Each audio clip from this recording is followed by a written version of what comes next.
Marcus Aurelius ruled the Roman Empire. He had unlimited power, endless wealth, and commanded millions of soldiers. Yet, he wrote in his private journal that none of this mattered. What did matter? 7 simple principles that helped him through war, plague, and betrayal. Today, these same principles can change your life. Let's explore them. Rule number 1. Focus only on what you can control. Epictetus, a former slave who became one of history's greatest philosophers, said, "We cannot choose our external circumstances, but we can always choose how we respond to them." Think about your daily life. You stress about the weather, other people's opinions, the economy, your past mistakes. But can you control any of these? No. What can you control? Your thoughts, your actions, your reactions, your effort. The Stoics call this the dichotomy of control. It's simple but powerful. Stop wasting energy on things outside your control. Focus all your power on what you can change. Try this today. When you feel stressed, ask yourself, can I control this? If no, let it go. If yes, take action. Rule number 2. Accept reality, don't fight it. Marcus Aurelius wrote, "Accept whatever comes to you, woven in the pattern of your destiny, for what could more aptly fit your needs." This doesn't mean being passive.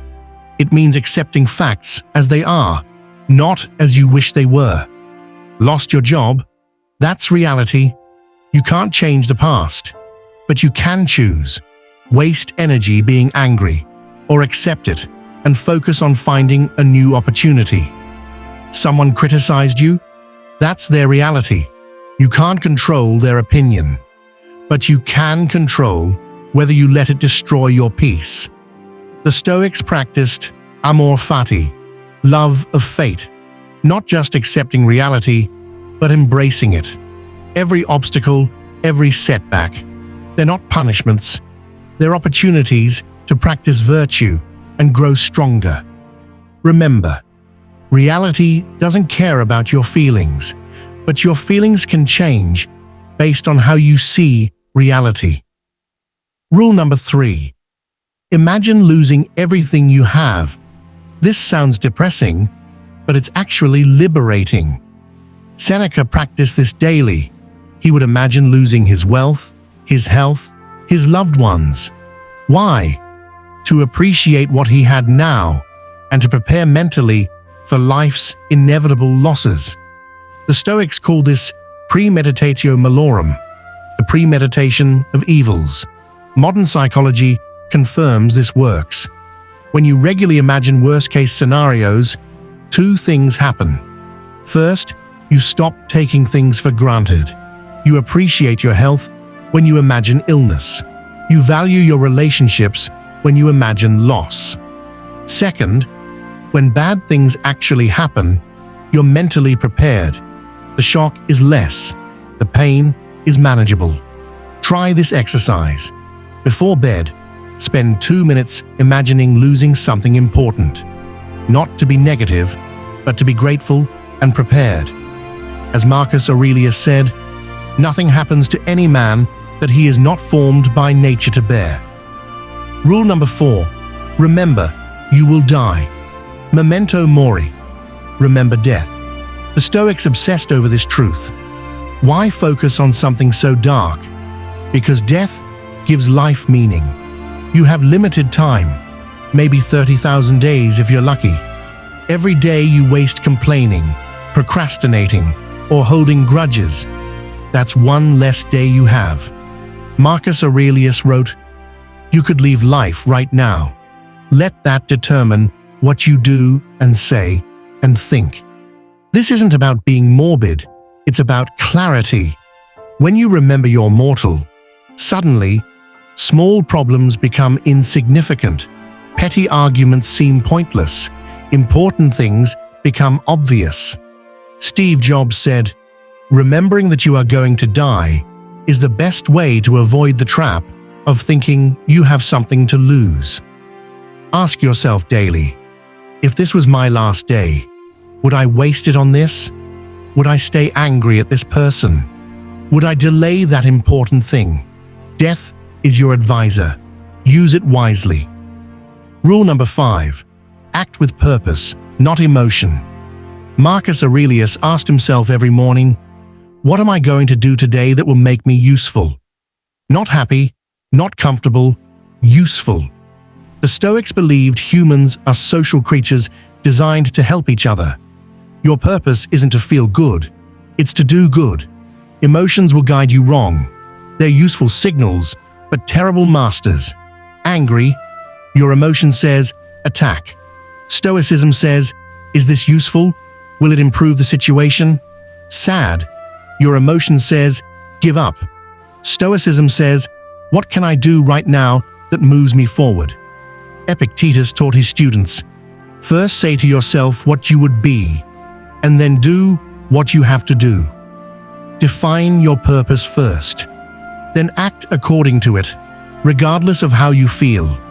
Feelings are weather. They come and go. Your principles are your compass. Follow the compass, not the weather. Rule number 6. No one can insult you without your permission. Marcus Aurelius wrote, choose not to be harmed, and you won't feel harmed. Don't feel harmed, and you haven't been. Powerful words from a man who was constantly criticized, betrayed, and attacked. Someone calls you stupid. Did they physically hurt you? No. The only way you get hurt is if you believe their words and choose to feel hurt. This is radical personal responsibility, not victim mentality, power mentality. The Stoics understood. Other people's opinions are their problem, not yours. Their insults reveal their character, not yours. Eleanor Roosevelt later echoed this, no one can make you feel inferior without your consent. This doesn't mean ignore feedback. It means don't give others power over your emotional state. Don't hand control of your peace to someone else's words. Practice this. When someone criticizes you, pause. Ask, is this true? If yes, I'll improve. If no, why would I be bothered by fiction? Your inner peace is your responsibility. Guard it. Rule number 7. Align your life with nature's design. The Stoics believed the universe has a rational order. Living according to nature means living according to reason, virtue, and your true nature as a human being. What does this mean practically? Humans are designed for community, so isolation makes us miserable.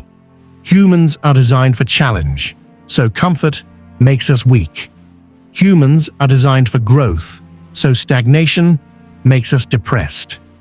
Marcus Aurelius wrote, what's bad for the hive is bad for the bee.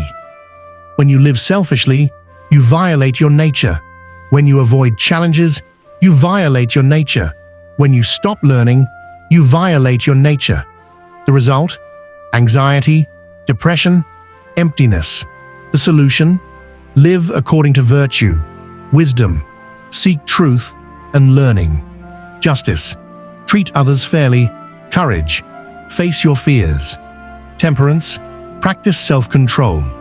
These aren't abstract concepts. They're practical daily actions. Ask yourself, is what I'm doing right now aligned with my nature as a rational social being, or am I fighting against my own design?